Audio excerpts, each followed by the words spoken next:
જય શ્રી કૃષ્ણ, જય દ્વારકાધીશ વિદ્યાર્થી મિત્રો. Welcome to Sheth guidance. હું અમિત શેઠ, શેઠ ગાઈડન્સની યુટ્યુબ ચેનલ પર આપનું હાર્દિક સ્વાગત કરું છું.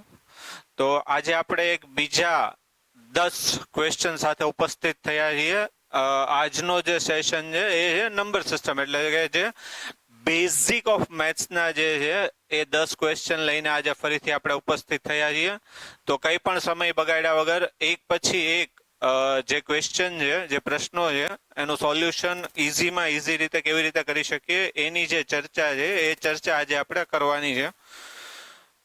પહેલો ક્વેશ્ચન જોઈએ. કયો કીધો છે? તો કે -5 અને 5ની વચ્ચે આવતા ઘન પૂર્ણાંકોની સંખ્યા કેટલી છે? એટલે કે -5 થી લઈને 5ની વચ્ચે આવતા ઘન પૂર્ણાંકોની સંખ્યા કેટલી છે? સૌથી પહેલા તો જો આપણે ચર્ચા કરીએ તો -5 અને 5ની વચ્ચે કુલ પૂર્ણાંકો આવે કેટલા? તો કે -4, -3, -2, -1, 0, 1, 2, 3 અને 4. આ કુલ -5 અને 5ની વચ્ચે આવતા કુલ પૂર્ણાંકોની સંખ્યા છે. આમાંથી શું કીધું છે આપણને? ખાલી ને ખાલી ઘન પૂર્ણાંકો, એટલે કે ધન પૂર્ણાંકોની સંખ્યા કેટલી છે? તો આપણને ખબર છે એ પ્રમાણે કે ધન પૂર્ણાંકો જે છે એ 1 થી ચાલુ થશે. 1, 2, 3, 4, 5, 6 ઇન્ફાઇનાઇટ અનંત સુધી. આ બધા કેવા પૂર્ણાંક કહેવાય? ધન પૂર્ણાંક કહેવાય. તો અહીંયા આપણે જોઈ શકીએ છીએ ધન પૂર્ણાંકોની કેટલી આવશે ટોટલ? 1, 2, 3 અને 4. એટલે કે આ જે ક્વેશ્ચન પૂછ્યો છે એ ક્વેશ્ચનનો સાચો જવાબ કયો આવશે? Option C, 4. ઋણ પૂર્ણાંક ધારો કે પૂછ્યા હોત તો કયા આવે? તો પણ 4 જ આવે. તો આ બધા જે છે આ બધા કેવા પૂર્ણાંકો કહેવાય? ઋણ પૂર્ણાંકો કહેવાય. -1, -2, -3, -4 અને આ 1 થી 4 છે આ બધા કેવા પૂર્ણાંકો કહેવાય? ધન પૂર્ણાંકો. ખાસ આમાં એ વસ્તુ યાદ રાખવાની છે કે 0 જે છે એ 0 ન તો ધન પૂર્ણાંક છે કે ન તો ઋણ પૂર્ણાંક છે. બેમાંથી એક પણ નથી. એ ખાસ ધ્યાન રાખજો આમાં. યસ, ચલો નેક્સ્ટ એક્ઝામ્પલ જોઈએ. બહુ ઇઝી ક્વેશ્ચન લીધો છે. ખાલી જગ્યાને માત્ર એક જ અવયવ હોય, હે ને? એક જ અવયવ હોય એ સંખ્યા માત્ર ને માત્ર કઈ છે? તો કે 1, હે ને? એક માત્ર એવી સંખ્યા છે કે જેનો અવયવ કયો હશે? એક જ હશે. તો 1 જે છે એ 1 જવાબ આવશે. આ જે ક્વેશ્ચન પૂછ્યો છે એ ક્વેશ્ચનનો સાચો જવાબ કયો આવશે? તો કે 1, 1. ચલો નેક્સ્ટ એક્ઝામ્પલ જોઈએ. શું કીધું છે? તો કે 12ના અવયવોની સંખ્યા ખાલી જગ્યા છે. કોના અવયવો શોધવાના છે આપણે? 12ના અવયવો શોધવા છે. હવે જો ક્વેશ્ચન લઈએ આપણે તો હું તમને શાંતિથી સમજાવું કે કોઈ પણ સંખ્યા આપેલી હોય તો એના અવયવો કેવી રીતે શોધાય. ધારો કે કોઈ એક સંખ્યા 12 આપેલી છે, તો સૌથી પહેલા તમારે શું કરવાનું? તો કે આના તમારા ભાગ પાડી દેવાના. ને આ તો આવડે ને ભાગ પાડતા. 12ના શાંતિથી પહેલા 2 થી ઉઠતો હોય ને એવી રીતે ભાગ પાડવાના. કેટલા થશે? તો કે 6 દુ 12. પછી કેટલા થશે? તો કે હજી 2 થી ઉઠશે એટલે કેટલા આવશે? તો કે 3 દુ 6 અને છેલ્લે કેટલા આવશે? તો કે 3 એકુ 3. હવે કોઈ પણ સંખ્યા આપેલી હોય અને એના જો અવયવો લખવાના થાય ને ત્યારે તમારે શું કરવાનું? તો કે કોઈ પણ સંખ્યા આપેલી છે એના 2 અવયવો તો ફિક્સ જ હોય. એકને છોડી દઈએ તો ઓબ્વિયસલી, હે ને? લાસ્ટ એક્ઝામ્પલ લીધો આપણે તો એકને એક માત્ર અવયવ એક જ હોય. બાકી એક સિવાયની કોઈ પણ સંખ્યા આપણે લઈએ તો એના અવયવોમાં 2 અવયવ તો ફિક્સ જ આવશે. કયા કયા? તો કે એક તો 1 અને બીજો એ સંખ્યા પોતે, એટલે કે 12 પોતે. હવે બીજા અવયવોની જો ચર્ચા કરીએ તો બીજા કયા કયા અવયવો આવશે એમ. તો હવે અહીંયા આપણે જે આ ભાગ પાડેલા છે ને, આ જે ભાગ પાડેલા છે આપણે, ક્લિયર છે આ બધા? આમાંથી તમારે શું કરવાનું? જેટલી પણ સંખ્યા છે ને એ બધી જ સંખ્યા એક વાર આવતી હોય ને એવી રીતે લઈ લેવાનું. એનો અવયવ હંમેશા હોય જ. એટલે કે જો આપણે ચર્ચા કરીએ તો કઈ કઈ સંખ્યા આવે? એક સંખ્યા 2 છે અને એક સંખ્યા 3 છે. એટલે કે 2 પણ 12 નો અવયવ થશે અને 3 પણ 12 નો અવયવ થશે. ક્લિયર છે? એક એક વાર જેટલી પણ સંખ્યા અહીંયા આપણે ભાગલા પાડ્યા છે એમાં જેટલી પણ સંખ્યા આપેલી હોય એ બધી એક એક વાર લઈ લેવાની, એ આપેલ સંખ્યાના અવયવોમાં હોય જ. પછી શું કરવાનું તો કે જે સંખ્યા આપેલી છે એ સંખ્યામાં શું કરવાનું તો કે બે બે નો ગુણાકાર કરવાનો. એટલે પહેલા શું કરવાનું તો કે 2 ગુણ્યા 2 એટલે કેટલા આવશે? 2 દુ ને 4, એટલે 4 કોનો અવયવ થશે? 12 નો અવયવ થશે. પછી નેક્સ્ટ જો ચર્ચા કરીએ આપણે તો 2 ગુણાકારમાં 3, હે ને, એ પણ શું થશે? 6, એ પણ શું થશે? 12 નો અવયવ થશે. પછી આ 2 અને આ 3 કરો ને તો એ પણ લેવાનું જ છે, પણ એ ઓલરેડી આપણે લઈ લીધું, હે ને, 2 તેરી 6. પછી 3 નો ગુણાકાર, એ તો ઓલરેડી 12 માં આવી જ ગયો છે. તો ઓબ્વિયસલી 12 ના અવયવોની સંખ્યા કઈ કઈ 12 ના અવયવો કયા થશે તો કે 1, 12, 2, 3, 4 અને 6. એટલે કે 12 ના અવયવોની જો કુલ સંખ્યાની ચર્ચા કરીએ આપણે તો 12 ના અવયવોની કુલ સંખ્યા કેટલી થશે તો કે 6 થશે. ચલો ડન. તો હવે જ્યારે પણ અવયવો જ્યારે કાઢવાના હોય ત્યારે આવી રીતે શાંતિથી કાઢવાના. આ તો બહુ ઈઝી આપેલો હતો 12, પણ બહુ મોટી સંખ્યા જ્યારે આપેલી હોય તો એ મોટી સંખ્યા જે છે એના અવયવો તમારે આવી રીતે ભાગલા પાડીને પછી એમાં બધી જ સંખ્યા એક એક વાર આવતી હોય એવી રીતે લેવાની, બે બે વાર ગુણાકાર કરીને લેવાની, અને આનાથી વધારે જ હોય તો 3 નો ગુણાકાર આવશે, જે આમાં નથી. ચલો નેક્સ્ટ એક્ઝામ્પલ જોઈએ. શું કીધું છે તો કે નીચેનામાંથી સૌથી મોટી સંખ્યા કઈ છે? એટલે કે 4 ઓપ્શનમાં આપણને 4 સંખ્યાઓ આપેલી છે અને એ સંખ્યાઓમાંથી શોધવાનું છે કે સૌથી મોટી સંખ્યા કઈ છે. ઓબ્વિયસલી પોઈન્ટ વાળી જ સંખ્યા આપેલી હશે. જો હું શાંતિથી સમજાવું તમને. સૌથી પહેલું કામ તમારે શું કરવાનું તો કે જે 4 ઓપ્શન આપેલા છે ને એ 4 ઓપ્શનમાં પોઈન્ટની આગળ જે સંખ્યા છે ને એ તમારે જોઈ લેવાની. કઈ કઈ છે તો કે એ માં 999 છે, બી માં 999 છે, સી માં 399 છે અને ડી માં 909 છે. ધારો કે આ 4 સંખ્યા છે, આમાંથી હું તમને પૂછું સૌથી મોટી સંખ્યા કઈ છે તો ઓબ્વિયસલી આપણે કહી શકીએ કે 999 છે. એટલે કે 3 જગ્યાએ છે 999. પણ ધારો કે મેં એવું પૂછ્યું હોત કે આમાંથી સૌથી નાની સંખ્યા કઈ છે તો હું ડાયરેક્ટ કહી દેત. કઈ તો કે 909 વાળી જે છે ને એ 909 વાળી સૌથી નાની સંખ્યા થઈ જશે એમ. એટલે પૂછી છે આપણને મોટી સંખ્યા, પણ ધારો કે એવું પૂછ્યું હોત ને કે સૌથી નાની સંખ્યા કઈ છે તો જવાબ આવે ડી. હવે આનાથી આગળ નહીં કરવાનું.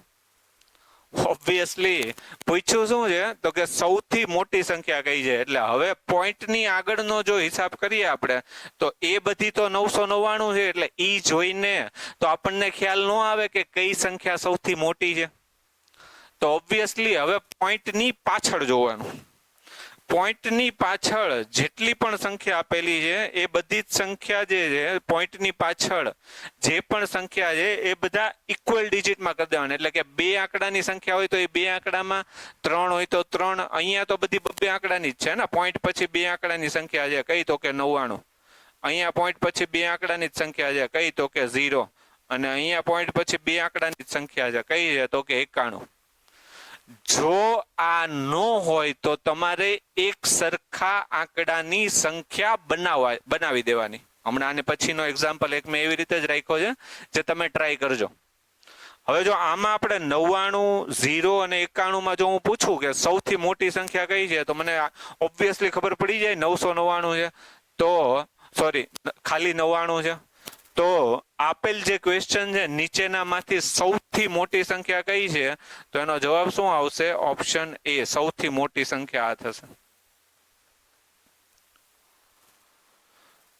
ઘણીવાર ઉતરતા ક્રમમાં ને ચડતા ક્રમમાં પૂછે સૌથી મોટી આ થાય, એનાથી નાની આ 91 વાળી ઓપ્શન સી, એનાથી નાની આ બી અને એનાથી સૌથી નાની તો ડી જ છે ઓબ્વિયસલી. તો સૌથી નાની અને સૌથી મોટી સંખ્યાઓ જે છે એ સંખ્યાઓનો જે હિસાબ છે એ હિસાબ આવી રીતે કરવાનો છે આપણે. ચલો એક ક્વેશ્ચન તમારા માટે ટ્રાય કરો. આ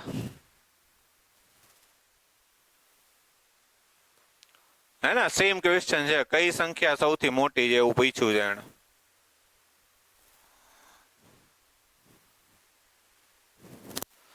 તો અહીંયા પોઈન્ટ ની આગળ તો જો બધા 3 જ છે, અહીંયા 3 છે, અહીંયા 3 છે, અહીંયા 3 છે ને અહીંયા 3 છે. એટલે કે પોઈન્ટ જે છે એ પોઈન્ટ ની આગળનો આંકડો અથવા તો સંખ્યા જે છે એ સંખ્યા જોઈને આપણને ખબર ન પડે કે કઈ સંખ્યા સૌથી મોટી થશે અને કઈ સંખ્યા સૌથી નાની થશે. એટલે ઓબ્વિયસ વસ્તુ છે, આપણે પોઈન્ટ પછીની જે સંખ્યા છે એ જોવી પડશે. હવે ઓપ્શન એ માં જોઈએ ને આપણે તો પોઈન્ટ પછી 3 ડિજિટ છે, ઓપ્શન બી માં પોઈન્ટ પછી 4 ડિજિટ છે, સી માં પોઈન્ટ પછી 1 જ ડિજિટ છે અને ડી માં પોઈન્ટ પછી 2 ડિજિટ છે. તો સૌથી પહેલું કામ શું કરવાનું છે? તો કે સૌથી પહેલું કામ પોઈન્ટ પછીના જે આંકડા છે એ બધા સરખા કરી દેવાના. કેવી રીતે સરખા કરશું? તો કે સૌથી વધારે આંકડા હોય ને, સૌથી વધારે ડિજિટ, એ એટલા આપણે બધામાં કરી દેવાના. એટલે કે પહેલી સંખ્યા કઈ છે? 3 ડિજિટ વાળી. હું છેલ્લે 0 મૂકી દઉં તો ચાલે કે નહીં? સંખ્યામાં કોઈ ફેર તો પડશે નહીં ને? ક્લિયર છે ને? ધારો કે હું કોઈ પણ સંખ્યા તમને 3.6 આપું છું તો છેલ્લે તમને મન ફાવે એટલા તમે 0 મૂકી શકો છો, હે ને? આ પોઈન્ટ વાળાનો એક રૂલ છે ને, દશાંશ અપૂર્ણાંકનો એક રૂલ છે. પોઈન્ટ પછી જે છેલ્લો ડિજિટ છે એના પછી ગમે એટલા 0 આપણે મૂકી દઈએ તો એનાથી સંખ્યામાં કોઈ ફેરફાર થશે નહીં. તો બનાવી દીધી 4 અંકની. આ તો ઓલરેડી 4 અંકની છે અને મારે 4 ડિજિટની બનાવી હોય તો કેટલા 0 મૂકવા પડશે? તો કે 3. અને છેલ્લા ઓપ્શન ડી માં 4 ડિજિટની બનાવી હોય તો કેટલા 0 મૂકવા પડશે? તો કે 2. હવે તમે એવી રીતે વિચારો કે આ 4 આંકડાની છે તો આ સંખ્યા કેટલી કહેવાય? તો કે 60. આ કેટલી કહેવાય? તો કે 6. આ કેટલી કહેવાય? તો કે 6000. અને આ કેટલી કહેવાય? તો કે 6000600. હવે આ જે 4 સંખ્યાઓ આપેલી એમાં સૌથી મોટી કઈ કહેવાય? તો કે ઓબ્વિયસ વાત છે 6000 વાળી. તો નીચેનામાંથી સૌથી મોટી સંખ્યા કઈ થશે? તો કે 3.6.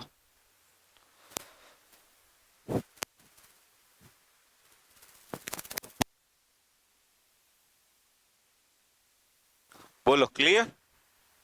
ઓબ્વિયસલી સૌથી નાની પૂછી હોત તો કઈ આવે? 6 વાળી, હે ને? આ જે 6 વાળી છે એ કઈ થાય? તો કે સૌથી નાની સંખ્યા જે છે એ કઈ થાય? તો કે 6 વાળી.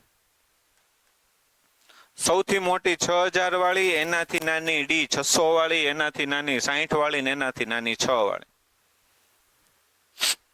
આમાં પોઈન્ટની આગળ સમાન ડિજિટ આપેલો છે એટલે આપણે કહી ન શકીએ ને, આગળના પહેલા ડિજિટથી આપણે કહી ન શકીએ કે કઈ સંખ્યા મોટી છે અને કઈ સંખ્યા નાની છે.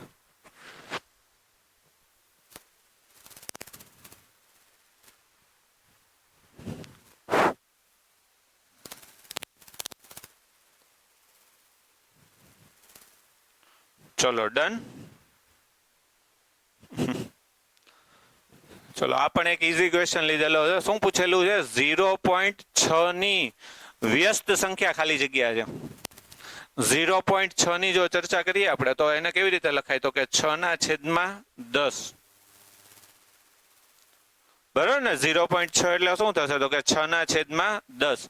આની કઈ સંખ્યા પૂછેલી છે? તો કે આની પૂછેલી છે વ્યસ્ત સંખ્યા. વ્યસ્ત સંખ્યામાં શું થશે? તો કે જ્યારે પણ આપેલ સંખ્યાની આપણે વ્યસ્ત સંખ્યા શોધીએ છીએ ત્યારે અંશ જે છે એ છેદમાં જતો રહેશે અને છેદ જે છે એ અંશમાં જતો રહેશે. એટલે કે 10 જે છે એ અંશમાં આવી જશે અને 6 જે છે એ ક્યાં આવી જશે? તો કે છેદમાં આવી જશે. અને નિશાની એટલે કે સિમ્બોલ જે છે એ એનો એ જ રહેશે. એટલે કે આ જો પ્લસ હોય તો પ્લસ રહેશે અને માઇનસ હોય તો માઇનસ રહેશે. પ્લસ જ છે અહીંયા તો પ્લસ જ આવશે ને, પ્લસ નો સિમ્બોલ નથી આપેલો, પણ નહીં આપેલો હોય ત્યારે આપણે બાય ડિફોલ્ટ પ્લસ લઈ લઈએ છીએ એટલે કેવો આવશે? પ્લસ જ આવશે. એટલે કે આ જે ક્વેશ્ચન છે એનો સાચો જવાબ આવશે 10/6, ઓપ્શન ડી. સાથે સાથે વ્યસ્ત સંખ્યા આપેલી જ છે તો સાથે સાથે વિરોધી સંખ્યાનો પણ થોડોક હિસાબ તમને સમજાવી દઉં કે ધારો કે આ જ 6/10 છે, બરોબર છે? એની ધારો કે આપણને જો વિરોધી સંખ્યા પૂછેલી હોત, ક્લિયર છે કે નહીં? ધારો કે આની જો વિરોધી સંખ્યા પૂછી હોત તો શું જવાબ આવે? તો સંખ્યા એની એ જ રહે. વિરોધી સંખ્યામાં શું થશે? તો કે વિરોધી સંખ્યામાં સંખ્યા એની એ જ રહેશે. પ્લસ હોય તો આ માઇનસ આવી જશે અને માઇનસ હોય તો પ્લસ આવી જશે. બાય ડાયરેક્શનલ છે ને, ઓબ્વિયસ છે. આ બંને જે છે એ બંને બાય ડાયરેક્શનલ છે એટલે કે ઊંધું કરો તો યાદ જવાબ આવે. તો આ વ્યસ્ત સંખ્યા અને વિરોધી સંખ્યા જે છે એનો એક કોન્સેપ્ટ છે નાનો એવો, એ ખાસ ધ્યાન રાખજો, હે ને. ચલો નેક્સ્ટ એક્ઝામ્પલ જોઈએ. ઘાત અને ઘાતાંકમાંથી બે દાખલા લીધા છે આપણે, બરોબર છે. તો ઘાત અને ઘાતાંકમાં ખાસ છે ને એક નિયમ યાદ રાખજો કે જ્યારે પણ કોઈ પણ સંખ્યા આપેલી છે એ, એની ઘાત આપેલી છે એમ, અને બ્રેકેટ હોવું જરૂરી છે, અને એની ઘાત આપેલી છે એન, એમ કોઈ એક બેઝ આધાર ધારો કે એ છે, એની ઘાત એમ આપેલી છે અને બ્રેકેટ છે અને એની બાર એમ છે, તો આ જે ઘાત છે એ ઘાતનો શું થઈ જશે? ગુણાકાર થઈ જશે, હે ને. એક નિયમ છે, ઘાત અને ઘાતાંકનો એક નિયમ છે. તો જો આ ક્વેશ્ચન ની જો આપણે ચર્ચા કરીએ તો ક્વેશ્ચનમાં શું આપેલું છે? તો કે 2 ની કેટલી ઘાત આપેલી છે? 3. બ્રેકેટ આપેલો છે અને એની ઘાત કેટલી આપેલી છે? 4. એટલે કે આ 3 અને 4 નો શું થશે? ગુણાકાર. એટલે કે 2 ની કેટલી ઘાત આવી જશે? તો કે 12 ઘાત. અને ભાગાકારમાં એટલે ક્યાં આવશે? છેદમાં. અને અહીંયા સેમ એની જ કન્ડિશન છે કે 2 ની કેટલી ઘાત છે? 2. અને બ્રેકેટ આપેલો છે ને એની ઘાત કેટલી છે? 3. એટલે 2 ની કેટલી ઘાત આવશે? 6. ઉપર 2 ની 12 ઘાત છે, નીચે 2 ની 6 ઘાત છે, એટલે 2 ની 6 ઘાત તો ઉડી જશે. તો ઉપર વધશે કેટલા? બરોબર ને. અથવા તો નિયમ લગાવવો હોય તો નિયમ એવો છે કે ભાગાકારમાં જ્યારે પણ હોય આધાર સરખો હોય તો ઘાતની શું થશે? બાદબાકી. એટલે 2 ની 12 ઓછા 6, એટલે 2 ની કેટલી ઘાત આવશે? 6 ઘાત. 2 ની 6 ઘાત એટલે કેટલો જવાબ આવશે? તો કે 64, 64. ઓપ્શન બી જે છે, ઓપ્શન બી આ ક્વેશ્ચન નો સાચો જવાબ છે.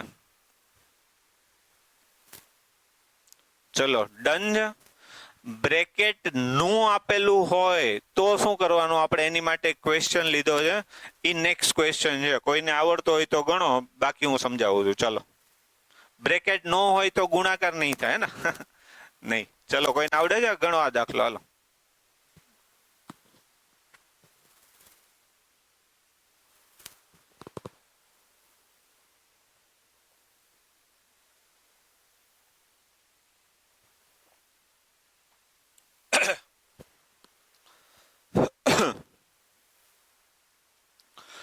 પેલા વાળું તો ઠીક છે ને, 3 ની 4 ઘાત અને એની 2 ઘાત એટલે કેટલી થઈ જશે? તો કે 3 ની કેટલી ઘાત થઈ જશે? 4 દુને 8 ઘાત થઈ જશે. હવે એક નવો કોન્સેપ્ટ હે ને કે જ્યારે જો આમાં બ્રેકેટ આપેલું છે એટલે આ બંને જે ઘાત છે એ ઘાતનો ગુણાકાર થાય છે. ધારો કે હવે જો બ્રેકેટ નો આપેલું હોય તો શું થશે? તો સૌથી પહેલા તમારે શું કરવું પડશે? તો કે આનું સાદુરૂપ આપવાનું કેવી રીતે? તો કે 2 નો ઘન છે એવી રીતે સાદુરૂપ આપવાનું. ક્લિયર છે કે નહીં? ધારો કે જો બ્રેકેટ આપેલું હોત તો બ્રેકેટમાં આપણે શું કરીએ છીએ? તો કે બ્રેકેટમાં આપણે એવું કરીએ છીએ કે 2 ગુણ્યા 3 એટલે 3 ની 6 ઘાત થાય એમ. પણ હવે જો બ્રેકેટ નો આપેલું હોય ત્યારે શું થશે? તો કે 2 નો ઘન થશે, એટલે કે ભાગાકાર છે એટલે છેદમાં શું આવશે? તો કે 3 ની કેટલી ઘાત આવશે? 8 ઘાત જ આવશે. એટલે કે અંશમાં 3 ની 8 ઘાત છે અને છેદમાં 3 ની 8 ઘાત છે, એટલે કેટલા થઈ જશે? બંને ઉડી જશે, એટલે વધશે કેટલા? તો કે 1. તો ઓપ્શન ડી જે છે, ઓપ્શન ડી આ ક્વેશ્ચન નો સાચો જવાબ છે. તો આ બે કોન્સેપ્ટ ખાસ યાદ રાખજો, હે ને, કે ઘાતની ઘાત આપેલી હોય ત્યારે ગુણાકાર જે છે ગુણાકાર ક્યારે થશે? કે જ્યારે બ્રેકેટ આપેલું હોય તો અને તો જ. બાકી કેવી રીતે સાદુરૂપ આપવાનું? તો એની માટે આ સ્પેશિયલ એક દાખલો લીધો છે કે જેનાથી એક્ઝામમાં તમને પૂછાય તો સરળતા રહે. ચલો ડન. યસ. ચલો નેક્સ્ટ એક્ઝામ્પલ જોઈએ. ચલો બહુ ઈઝી એક્ઝામ્પલ આપેલો છે. 0.5 ભાગાકારમાં 0.125. 0.5 એટલે શું થશે? ને આનું સાદુરૂપ આપીએ ધારો કે 0.5 એટલે શું થશે? તો કે 5/10. અને ભાગાકારમાં 0.125 એટલે કેટલા થશે? તો કે 125 ભાગાકારમાં કેટલા આવશે? તો કે 1000.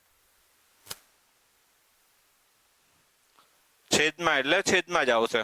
પણ હવે સાદુરૂપ જ્યારે આપતા હોઈએ અને જ્યારે પણ આવી પોઈન્ટ વાળી સંખ્યા આપેલી છે અને વચ્ચે જો ભાગાકાર આવે છે અને એ ભાગાકારનો જો તમારે ગુણાકાર કરવો હોય ટૂંકમાં તો એના પછીની સંખ્યા ઉલટાઈ દેવાની ઇન શોર્ટ એનો વ્યસ્ત કરી દેવાનો. એટલે વ્યસ્ત એટલે કઈ રીતે થશે તો કે 1000 ઉપર જતા રહેશે અને 125 ક્યાં જતા રહેશે? છેદમાં જતા રહેશે.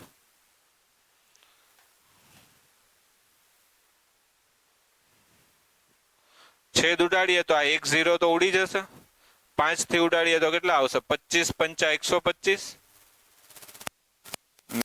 બીજો હજી છેદ ઉડાડીએ આપણે તો બીજો છેદ ઉડાડીએ તો કેટલો થશે? 25 થી ઉડાડીએ તો કેટલા થશે? 25 ચોક 100. એટલે કે આનો સાચો જવાબ કેટલો આવશે? 4. બરોબર ને? એટલે આ છેદમાં લઈ જઈને છેદનો છેદ ઉપર એવી રીતે પણ કરી શકીએ છીએ. પણ આ જે કોન્સેપ્ટ જે છે કોન્સેપ્ટ શીખવાડવાનો એકમાત્ર હેતુ એટલો છે કે જ્યારે પણ હવે આપણે સાદુરૂપ આપવા વાળા દાખલા મોટી જ્યારે રકમ જ્યારે મોટી આપેલી હશે અને એમાં જ્યારે આપણે સાદુરૂપ કરતા હશું તો એમાં આ એક સરળતાથી થઈ શકે એટલે આનો જવાબ આવશે ઓપ્શન સી. ચલો આજના સેશનનો છેલ્લો ક્વેશ્ચન. ચલો એકદમ ઈઝી છે. ચલો ફટાફટ. આ તો થઈ જવો જોઈએ ને. 1 ની 100 ઘાત આપેલી છે અને 100 ની 0 ઘાત આપેલી છે. કોન્સેપ્ટ ખબર હોવી જોઈએ ને આને માટે.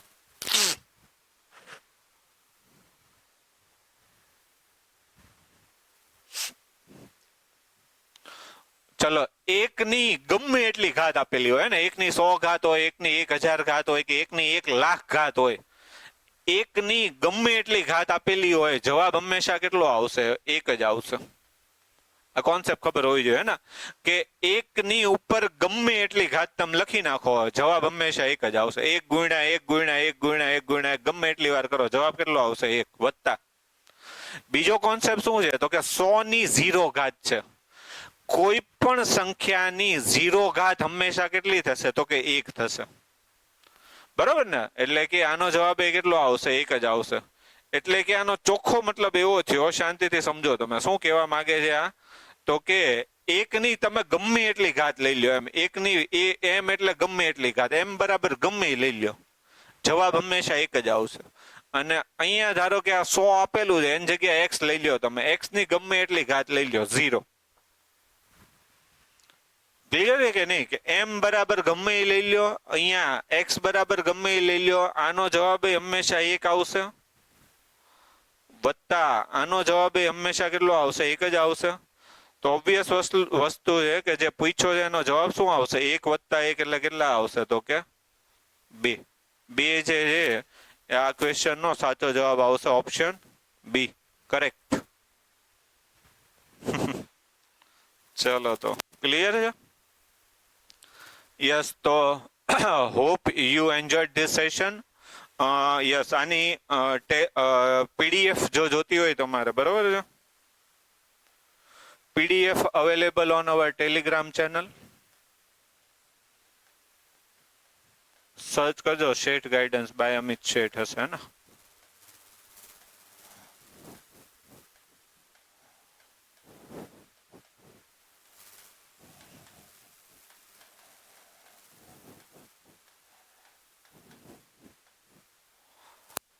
PDF તમને ત્યાંથી મળી જશે ને. આપણી ટેલિગ્રામ ચેનલ છે, ટેલિગ્રામ ચેનલ પર મળી જશે. ચલો તો hope you enjoyed this session. જો મજા આવી હોય સેશનમાં તો વધારેમાં વધારે તમારા મિત્રો જે છે એની સાથે તમે શેર કરી શકો છો, જેથી સેશનનો ફાયદો એ લોકો પણ ઉઠાવી શકે. ફરીવાર thank you for watching us. Thank you so much. જય શ્રી કૃષ્ણ. જય દ્વારકાધીશ.